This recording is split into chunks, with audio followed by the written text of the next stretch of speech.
I'm Jay. Jay Kelso. No. No way. I finally got around to watching that 90s show recently, and I wasn't really excited for it because adaptations of old shows haven't really worked in the past, but I was actually pretty surprised by this one. There are a lot of problems with this show, but there are also a lot of things that could have been a lot worse that I was expecting to be a problem but ended up not being. One of the things that were kind of a problem to me were the new kids. Leia, who is Eric and Donna's daughter, she seemed like she was really underdeveloped to be the main character. They didn't put much emphasis on character growth in this first season, but there were certain things that did work with her. Like, I did like the personality they gave her. I just thought they could have done a little bit more with her character. And there's Gwen, which is the neighbor that's supposed to be her best friend that ends up coming into the show. She lives in Donna's old house, and she was also another undeveloped character. I don't think there were really any characters in the show that were developed all that well, but she just was kind of there to be there. Jay Kelso is another character. He ends up being the love interest for Leia. He's Michael Kelso and Jackie's son. I think a big problem was that Jay Kelso was really going for the same things that Michael Kelso was, and while that makes sense to try to adapt a character into a new show, they really just drew attention to the fact that this character was not as fleshed out and was not as important as Michael Kelso was. He really just seems like a boring character that was thrown in to add a little bit of tension to the series. There's also Nate, Gwen's brother. He doesn't play much of a part in this show, at least not so far. At the end, he kind of does, but he really is just a funny man that isn't all that funny. The character is very boring, and his jokes seem like they're trying to make him a jock, but at the same time, they don't want him to be. It didn't really make much sense. It didn't work for me, at least, so I didn't really like him that much. There was also Nikki, which was Nate's girlfriend, and that's really the problem with her, is that the only character trait she had was the fact that she was Nate's girlfriend. She was just thrown into the show and was dating Nate and didn't really play a part in any other of the storylines except for like one in one of the last episodes, and was not a big part at all. There was also Ozzy. He was a funny character. I actually liked him a lot.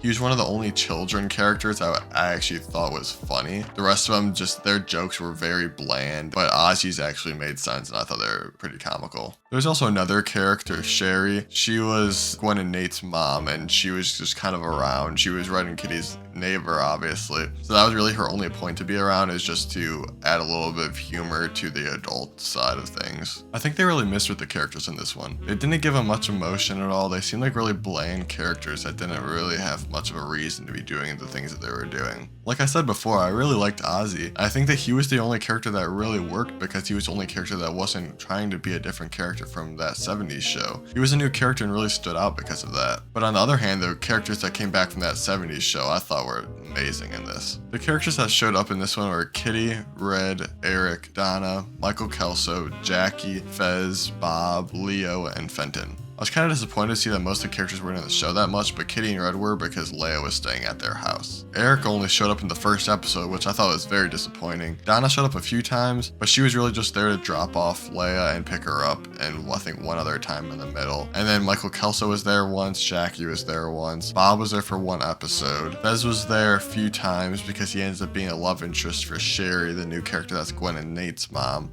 And Fenton ends up being there at the end because he's Sherry's landlord. And Leo shows up a few times throughout the show randomly, just how he did kind of in that 70s show, how he started off as a character that just randomly pop up and everyone thought it was funny when he would show up. It was kind of that same sort of situation in this one. And for the plot of this show, the first episode is rough. There were a lot of cheesy jokes. It took a while to get interested in the kids, and there wasn't much to keep you coming back for it. Once you got later into the show, the story started to pick up a little bit. The jokes weren't as bad as the first episode, but they still weren't great by most characters. And the older characters started to take more of a focus of the show rather than it being all just on the kids. I was actually very surprised that the adults were in the show so much, specifically Red and Kitty, because in the original show they were in it a lot, of course, but most of the story was based around the kids. But in this one, they knew their audience, they knew people were coming from that 70s show, so they really wanted to give the adults the chance to shine, the recurring characters to actually take over the show a little bit, make more people watch it. I think that really worked. I thought that Red was hilarious, Kitty did really good. I was surprised at how well they actually actually did incorporating the characters into the show, it felt very natural. And a lot of these types of shows, when the characters would come up, it just seems really weird. They've kind of seemed forced to be into the actual show. But in this one, they actually pop up randomly, like Leo when he would come up. It was really natural when he would just show up for like the one episode was for a movie. They went to his house and he ended up being the one that had the movie, and it actually made sense why he was the one that had the movie. And I actually thought it made sense for Fez to be the love interest for Sherry, and I thought it actually worked really well. So seeing him around was actually really enjoyable, and I was glad to have him back in the show. Overall, the story wasn't that good. It was decent at best, I'd say, but there were things that worked about it while there were many things that didn't. My biggest complaint with the story was that there wasn't much development at all. Pretty much nothing happened by the end of the season, and nothing was accomplished at all other than the fact that they had fun during the summer, and then Leia went back home. Nothing actually progressed other than the fact that Leia made new friends. One thing I did like about the story though is going back to the recurring characters, is I feel like they set it up that the characters could keep coming back and it would make sense for them to stay in the show and not be a one-off. This season had the old characters and this new one is just gonna be all the kids, which I don't think are really the headline here. At least they shouldn't be. The characters really weren't developed well enough, and I don't think they cast good enough people for this to make much sense. I would like to add one disclaimer though. I was not alive in the 90s, so for that aspect of the show, a lot of the people loved the 70s because of the references. That 90s show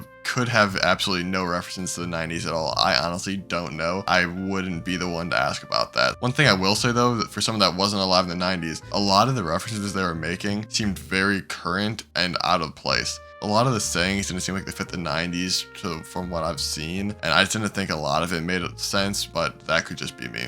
I will say my biggest problem though was that they focused a lot on the younger audience. I think they should know that the returning fans are going to be the biggest portion of the audience, so the fact that they use so many references trying to get to the younger audiences nowadays, it just didn't make much sense in my opinion, and I thought that was kind of a problem with the show. I thought it was a pretty fun watch, and I actually would watch another season of it. If you're looking for something that's to waste some time on and just get interested in a new show, then I think this is a pretty good choice because it's pretty short. Thanks for watching.